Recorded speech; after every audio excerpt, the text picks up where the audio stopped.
Good afternoon. Itong kantang to para po sa mga nangangako na laging napapako. Isang nangangako na isang leader ng bansa na nangangako, ngunit napapako. Para sa kanya to, guys. Sana magustuhan nyo, guys.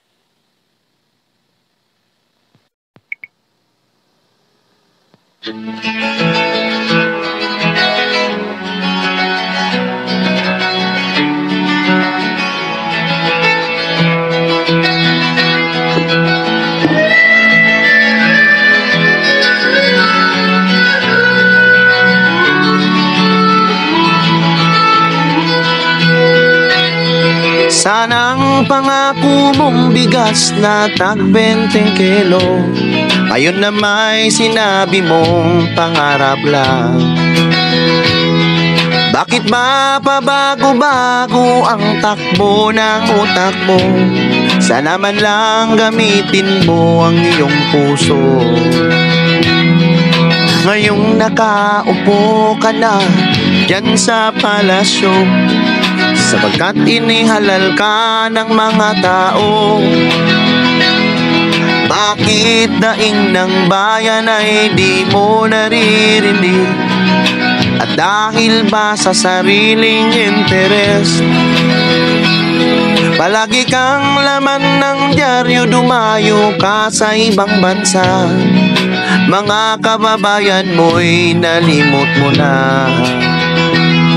Umukulo na ang tiyan at halos lahat nabudol mo pa. Ikaw na may nakangiti sa kamera. Ngayong nakaupo ka na dyan sa palasyo, sapagkat inihalal ka ng mga tao. Bakit daing ng bayan ay di mo naririnig?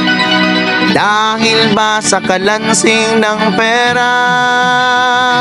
Nasaan ang iyong mga pangako? Sa hirap bayan may mahango.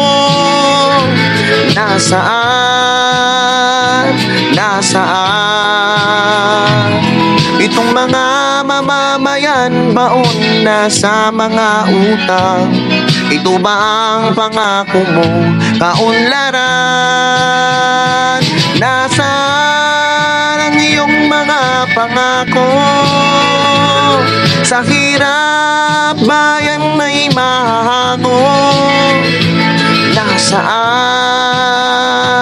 Nasaan?